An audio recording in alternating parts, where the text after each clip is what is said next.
Assalamualaikum warahmatullahi wabarakatuh.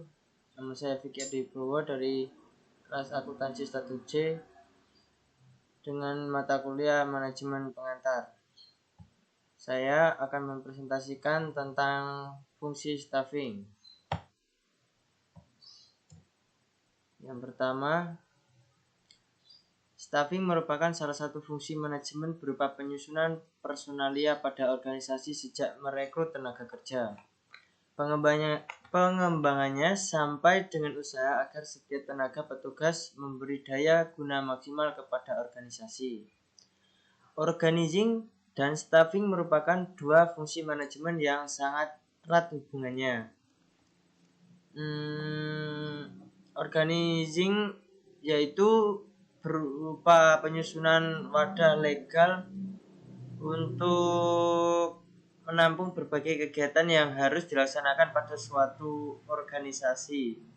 Sedangkan staffing berhubungan dengan penerapan orang-orang yang akan memangku masing-masing jabatan yang ada dalam organisasi tersebut. Staffing dalam fungsi manajemen merupakan suatu kegiatan untuk mendapatkan karyawan yang efektif yang kelak akan mengisi jabatan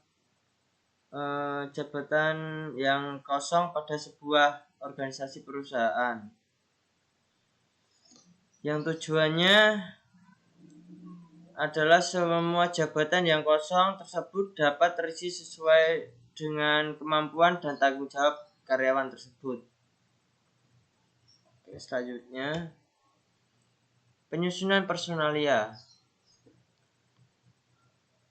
Penyusunan personalia adalah yang berkenaan dengan penarikan fungsi manajemen penetapan, pemberitahuan, latihan, dan pengembangan anggota-anggota organisasi.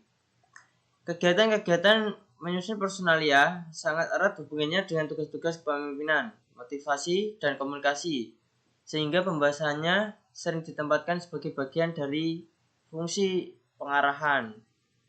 Proses penyusunan personalia atau staffing proses dapat dipandang sebagai serangkaian kegiatan yang dilaksanakan terus-menerus untuk menjaga pemenuhan kebutuhan personalia organisasi dengan orang-orang yang tepat, dalam posisi tepat, dan pada waktu yang tepat.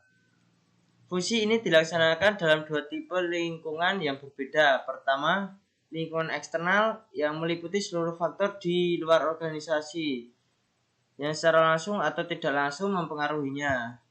Yang kedua, internal yang terdiri dari unsur di dalam organisasi. Next. Adapun langkah-langkah dalam proses penyusunan personalia atau staffing proses sebagai berikut. Yang pertama, perencanaan SDM, perencanaan sumber daya manusia, adalah mencakup semua kegiatan yang dibutuhkan untuk menyediakan tipe dan jumlah karyawan secara tepat dalam pencapaian tujuan organisasi. Yang kedua, penarikan atau rekrutmen, berkenaan dengan pencarian dan penarikan tenaga kerja potensial dalam jumlah yang tepat dan dengan kemampuan yang mengisi suatu jabatan tertentu yang akan diseleksi untuk memenuhi kebutuhan organisasi. Yang ketiga, seleksi, yaitu pemilihan tenaga kerja potensial untuk menduduki suatu jabatan tertentu dari lamaran yang masuk. Adapun langkah-langkah dalam prosedur seleksi yang dapat digunakan. Yang pertama, wawancara pendahuluan, pengumpulan data pribadi atau biografis, pengujian testing, wawancara yang lebih mendalam, pemeriksaan referensi prestasi, pemeriksaan kesehatan, keputusan pribadi, dan lain-lain orientasi jabatan. Lanjut, pengenalan jalan orientasi. Tahap orientasi merupakan kegiatan pengenalan dan penyesuaian karyawan baru dengan organisasi. Yang kedua, latihan dan pengembangan. Tujuan latihan dan pengembangan karyawan yaitu untuk memperbaiki efektivitas kerja karyawan mencapai hasil kerja yang telah ditetapkan. Yang ketiga, penilaian pelaksanaan kerja. Dalam penilaian pelaksanaan kerja dilakukan dengan membandingkan antara pelaksanaan kerja perseorangan dan standar-standar atau tujuan-tujuan yang dikembangkan bagi posisi tersebut. Yang keempat, pemberian jasa dan penghargaan. Pemberian jasa dan penghargaan yang disediakan bagi karyawan sebagai kompensasi pelaksanaan kerja dan sebagai motivasi bagi pelaksanaan di waktu yang akan datang.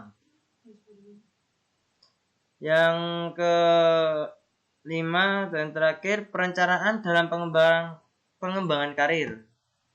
Dalam perencanaan dan pengembangan karir mencakup transfer, yaitu promosi, demosi, dan lateral, atau penugasan kembali, pemecatan, pemberhentian, dan pensiun. Cukup sekian dari saya. Apabila ada kekurangan atau kesalahan kata, mohon dimaafkan. Saya akhiri. Wabillahi taufiq wal hidayah. Wassalamualaikum warahmatullahi wabarakatuh. Terima kasih.